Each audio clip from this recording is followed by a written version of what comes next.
Kur rikthehemi në këtë transmetim të drejtpërdrejtë, tema e ditës do ndalemi te çështja që prek mbi 750.000 shqiptar, një çështje e rëndësishme që ka një efekt ekonomik, por dhe një efekt social. Do flasim për pensione. Zoti Rama ka deklaruar se do të ketë rritje graduale të pensioneve pothuajse çdo vit në mandatin e tij Rama 4, por pa prekur bonusin e pensionistëve të këtij fundviti. Për këto dhe të tjera elementë lidhem në këto momente me Fatos Çoçolin, ekspertin e ekonomisë. Çoçoli, përshëndes, faleminderit që je në RTS. Futemi më njëherë në temë.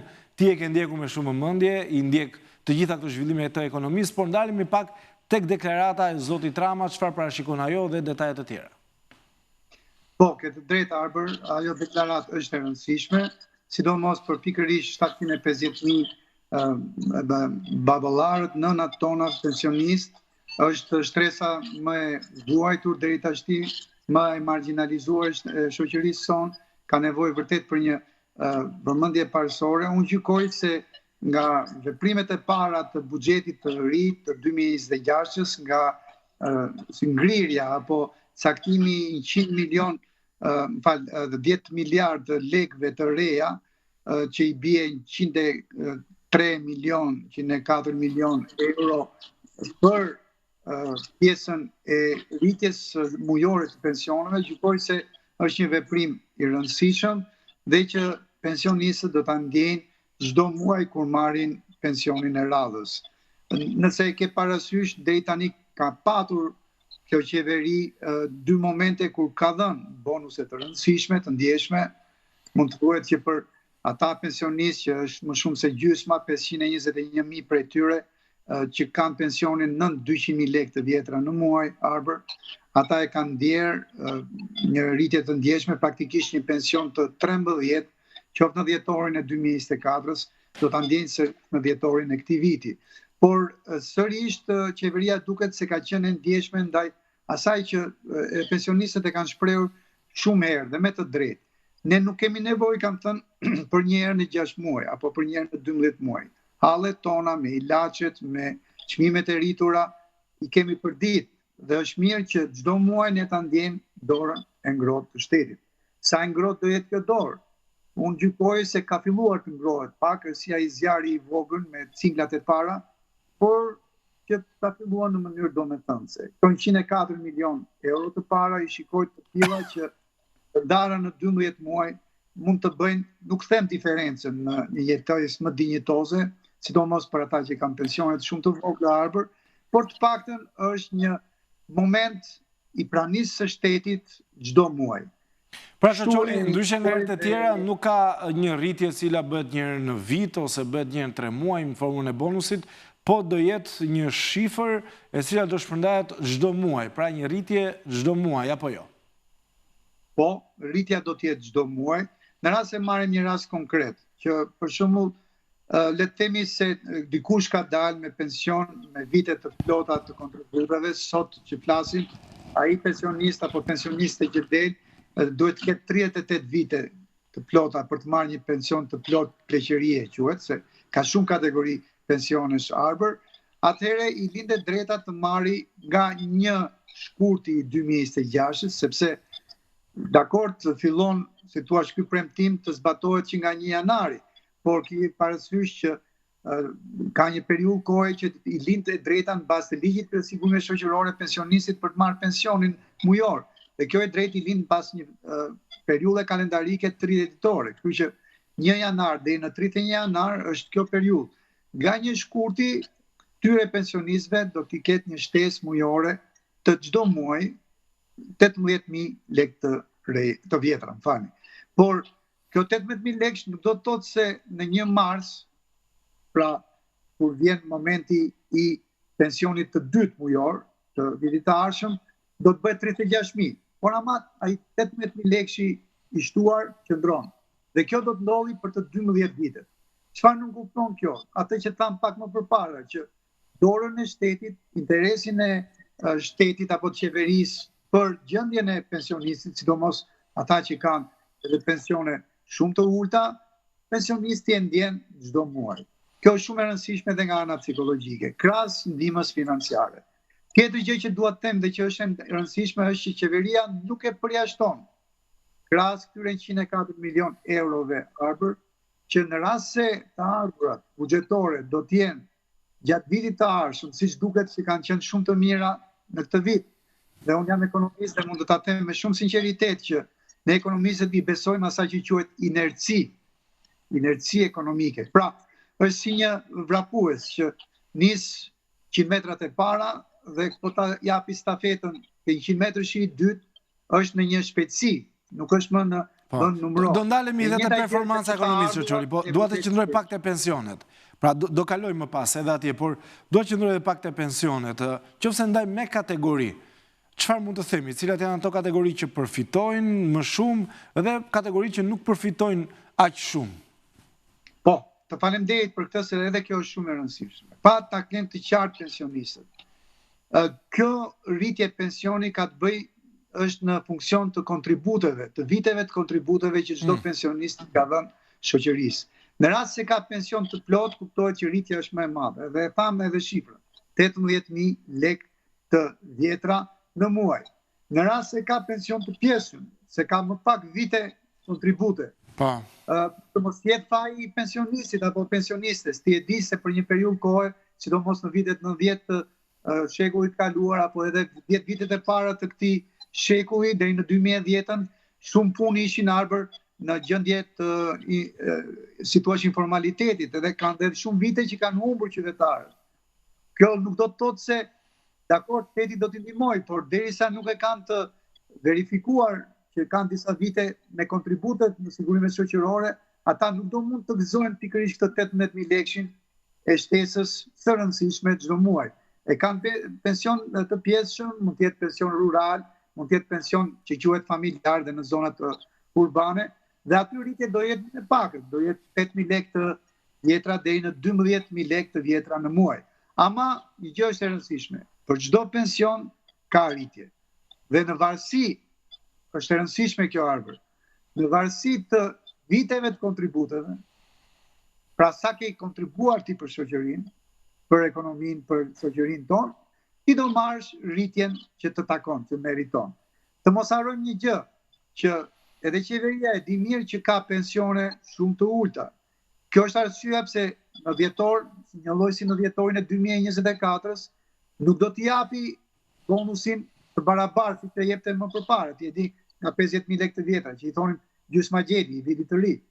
Tani ndarja bëhet në qëllim që më shumë të marrin pensionet e vogla. Pavarësisht, të lutem Arber, më dëgjoj me kujdes, pavarësisht se kontributi mund të jetë më pak, sepse edhe pse mund të kesh punuar, ndoshta për fat keq ke punuar në zez, apo ka qenë në një sektor informal, ke vite të tëra që domethënë nuk i ke të regjistruara në librezën e punës. Kështu që është e rëndësishme të kuptojnë pensionistët që në varësi të kontributit që japin, pra nuk e përfitojnë të gjithë të njëjtën vlerë. Pra kjo është e rëndësishme. Dhe bëre mirë që e sqarove, Çoçoli. Ndërkohë, ndalemi pak edhe te një retrospektiv.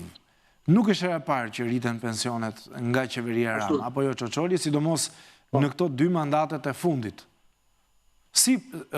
Përse duhet një ndërhyrje dhe si paraqitet Shqipëria krahasuar me Kosovën, Maqedoninë, Greqia ndoshta shumë larg për shkak se është në B. E drejtë. Atëherë, gjendjen në rajon e kemi të tillë. Kosova është më poshtë nesh. Edhe qeveria Kurti ka bërë sforca të mëdha, ne e dim, njëri ka rritur me 100 euro në mënyrë të njëtrajtshme të gjitha kategoritë e pensioneve të saj, por Kosova ende është më pak se ne. Pra nëse flasim sot Arber, me gjithë bonuset që kemi një mesatare pensionit, diku aty ke 233.000 lekë të vjetra, Kosova është tek 205.000 lekë, ose ta themi ndryshe në euro, diku aty ke 210 euro si pension mesatar. Neve jemi pak më mirë se sa Kosova, por jemi shumë më poshtë se sa Maqedonia e Veriut. Pse? Kjo e ka një pse shumë të madhe. Ka të bëjë me faktin që vendi i fqinj u kujtua të ngrej atë që quhet shtylla e dytë e skemave të pensioneve, që është skema Arber e pensioneve të private të detyrueshme. Pra, nga kontributi i sigurimeve shoqërore, që mund të jetë, le të themi, tek ne është 23.5% e rrogës, një pjesë e përballon ti e di punëdhënësi, një pjesë punëmarrësi, pra qytetari, maqedonësit e veriut në mënyrë shumë të zgjuar që nga viti 2005, pra 20 vite përpara, 2 dekada përpara, një pjesë ja u kanë kaluar kujt? Instituteve të sigurimit private. Në mënyrë të detyrueshme, u shkonte rregullisht kjo pjesë, që sigurimet shoqërore maqedonase mblidhin nga çdo taks që mblidhej për sigurimet shoqërore. Dhe tani që flasim e kanë fondin në nivel 5-6 miliard euro. Kështu që çdo qytetar Maqedonas i veriut, po ta pyesësh Arber, do thotë, unë përfitoj, le të themi, 200 euro nga skema e publike shtetërore e pensionit të Maqedonisë veriut dhe jam dëmtar sepse është bërë e detyruar, si ai sigurimi motorik i detyruar, që neve na mbron në çdo moment që mund të kemi një aksident, dikush na bjeri makinës tonë, ose i biem neve, por ama paguan siguracionit. Po, ndërkohë, Çoçoli, skema pensioneve në Shqipëri është problematike, apo jo? Mbahet me buxhetin e shtetit. Cili është bëshllëku, pra të punësuar dhe të personat të cilët marrin pension dhe cilat duhet të jenë balanca që të jetë më normale? Po, atëherë që neve ta konsiderojmë një skemë që mund ta mbajë veten, Arber, jemi shumë larg, sepse sot që flasim ne kemi tipua aty një situash përfitues, pra një pensionist i nderuar me 1.17 ose ta rumbullakojmë që ta kuptojnë qytetarët 1.2 kontribues. Që të jetë skema e qëndrueshme duhet ishim të paktën në raportin 1:2. Pra 2 kontribues që paguajnë sigurimet shoqërore se janë në gjendje pune dhe një përfitues. Ne jemi shumë larg kësaj dhe nuk është se do i afrohemi shpejt. Ku mund t'i afrohemi deri diku që ta bëjmë 1 me 1.5 Arber. Në rast se ato deformime, ato pagat e deformuara, ai informaliteti i lartë i punës, që ne ende e vuajmë, e kemi akoma. E luftuam, por nuk duhet ta luftojmë me ato task force-at, me ato goditjet në formë aksionës. Jo, duhet të jetë një luftë me tolerancë zero, si krim ekonomik duhet ta quajmë, e përhershme. Sepse po ta kemi të përhershme, mund të arrisim këtë koeficient nga 1 me 1.2 ta çojmë deri në 1 me 5. Nuk arrim dot më shumë i dashur Arber. Pse? Sepse ne dim që gjithnjë më shumë të rinj tan duan të punësojnë jashtë, dhe jo të rinë brenda, ende. Kështu që nuk është se kemi forcë të re të punës të tillë që të provojmë që këtë raport ta përmirësojmë ndjeshëm. Kështu që problematika e skemës tonë do të qëndrojë, por ama mund të përmirësohet, siç është e vërteta, është përmirësuar me gati 125 milion euro. Ti e di atë letrën e famshme që dërguan tatimet në një 24.000 biznese, dhe që një 12.000 prej tyre, më shumë se 60%, më falë, nuk ishte 24, që 18.000 ishte, u përgjigjen me njëherë duke rritur, ajo ishte një letër shumë e sjellshme, po ama përbante edhe atë kërbaçin e fshehur brenda, që shiko se ne të kemi identifikuar për shkak të listës së pagesave borderove që dorëzon që ti e trukon këtë listë. Kështu që fakti që vetë bizneset me vullnet e përditësuan, çfarë solli? Solli më shumë të ardhura. Mos haro, kemi edhe atë pagën minimale që nga 1 janari do rritet me 25%. E kemi 500.000. Po, pikërisht për këtë kisha pyetjen. E kisha pyetjen, por nuk dua ta kaloj kështu tangent, paga minimale. Sa do rritet dhe çfarë do thotë kjo? 25%, 1/4. Pra sot është 400.000, nga 1 janari bëhet 500.000. Vetë kryeministri e tha edhe shifrën, janë mbi 300 e ca mijë qytetarë tanë që sot janë të deklaruar me pagë minimale. Çfarë do të thotë? Do të thotë që më njëherë këta dhe nuk tatojnë, sepse është ajo fasha që deri në 500.000 lekë të vjetra nuk i paguan taksë të mbi të ardhurat nga puna mbi pagën pra buxhetit të shtetit. Kështu që kjo do të thotë që me njëherë ai që ka merr tash 400.000 do marri 500.000, nuk ka ku të veç që të marri më pak. Pra duke filluar nga janari 2026, pra pas disa jave. 8 ose 9 java, apo jo? Po. Çoçoli, dua ta sjer pak të pikë. Ndjes, se po të bëj disa pyetje, sigur jam një qytetar dhe nuk e njoh fare ekonominë dhe nuk ka pse ta njoh. Marr atë pagën në fund të muajit. Pra, nuk do lejohet më asnjë pagë nën 500.000 lekë, apo jo?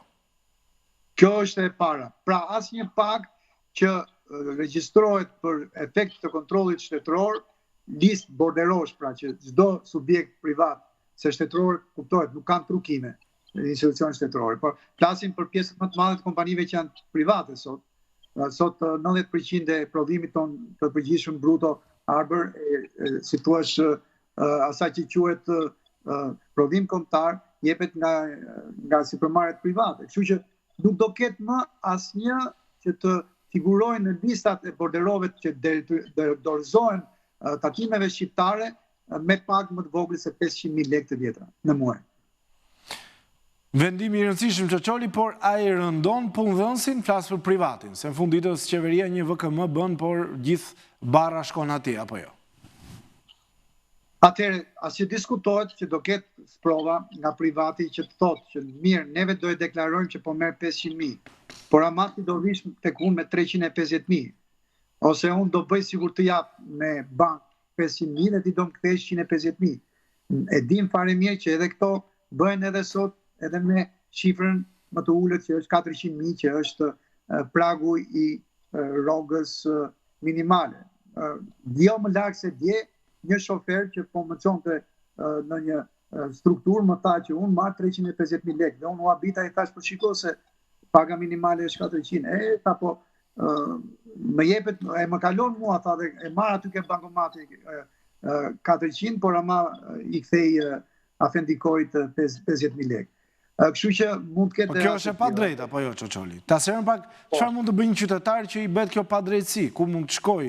Si mund ta zgjidhë? Atëherë, është vërtet një mundësi që ta denoncojnë. Ka disa struktura online, nëse vetë qytetari se ka atë telefon inteligjent, mund të japi të bijës, të birit dhe të denoncojnë tek bashkëqeverisja. Menjëherë jam i bindur që do të ndërhyet qytetarit, mos ndruhet se do konsiderohet si spiun apo spiune nga i punësuari që e bën këtë trik, të manovër, sepse jam i bindur që menjëherë me të marrë denoncimin në bashkëqeverisje ka struktura që lëvizin. Kështu që të jetë i lirë kur e ndjen që po i bëhet një padrejtësi e tillë, ta denoncoj. Nuk janë shumë raste për fat mirë, por ama raste të tilla ka, mund të jetë me qindra, nuk e di, ndoshta edhe me pak mira. Kjo është një arsye që mundet edhe të rritet ky si presion arbër, sepse tani nuk ke më detyrimin për të treguar shtetit rroga minimale 400. Ai do ta kesh nga 1 janari, tjetër me të drejtë pas disa javësh në 500.000. Kështu që duhet parë me kujdes nga qytetari realisht të vlerësoj veten, sepse tek e fundit sigurimet shoqërore duhet patjetër të paguhen.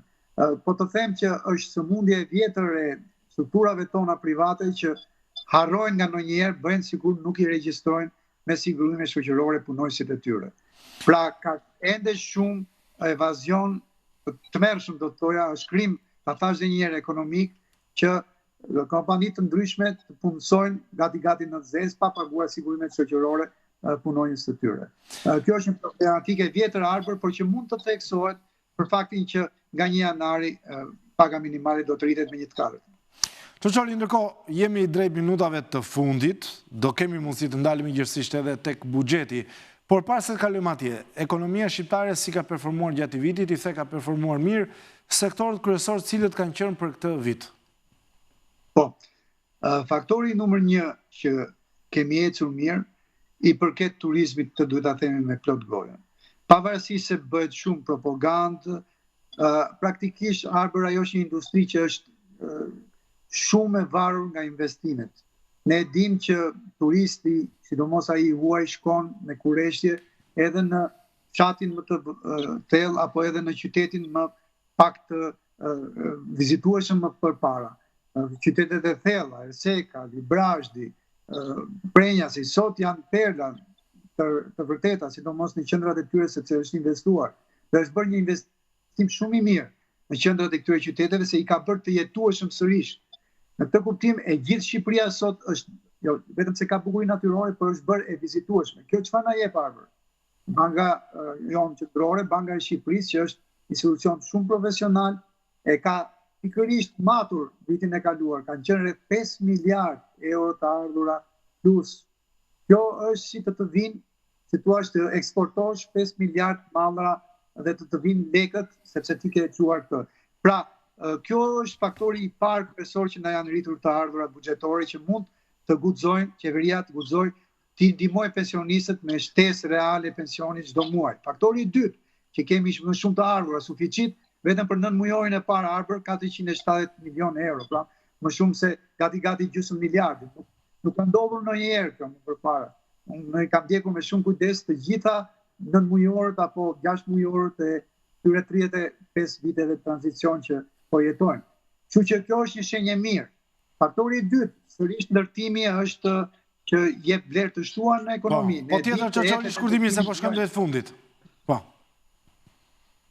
Apo këto janë vjerë përgjithshme. Shkurtimisht, edhe njerë turizmi, ndërtimi, rimarrja e vetës e eksporteve bujqësore, investimet të huaja, por edhe emigrantët, që pse vazhdojnë të dërgojnë, sidomos ajo që quhet diaspora e re në Britaninë e Madhe, në Gjermani, në Spanjë, shumë të jashtëzakonshme parash. Janë me mbi 1 miliard euro çdo vit, që nuk është pak sepse ne ekonominë tonë kemi adikuar aty për këtë vit rreth 26 miliard, si thua vlerën e shtuar prodhimin kombëtar. Të gjitha këto janë faktorë shumë fort arbër dhe kryesorja e kryesorëve është që kjo inerci pozitive duket se po trashëgohet edhe për vitin e ardhshëm, ndoshta edhe për të 4 vitet e ardhshëm. Do ta diskutojmë. Çoçoli, shumë faleminderit, kënaqësi që të kisha. Do të ftoj përsëri, ndoshta më pas kur të afrohemi dhe projekt buxhetit, kur do jetë edhe për diskutim në kuvende të tjera. Faleminderit shumë Çoçoli. Kënaqësi. Faleminderit, përshëndes. Ndërkohë erdhëm në fund edhe të temës së ditës për sot, por qëndroni me ekranin e RTS-s, pasi pas pak minutash reklame do të jetë emisioni Trialog, do jetë kreu i SPAK Artin Dumani, i cili ka zgjedhur përsëri ekranin publik RTS-n që të japi rrëfimin e tij të dytë për media, një intervistë që do jetë përballë koleges Alba Alishani, do përgjigjet për gjitha çështjet, sidomos kritikat që vijnë nga politika, por gjithashtu dhe bilanci i tij i punës. Kështu që qëndroni me RTS-n, do jetë një natë shumë interesante.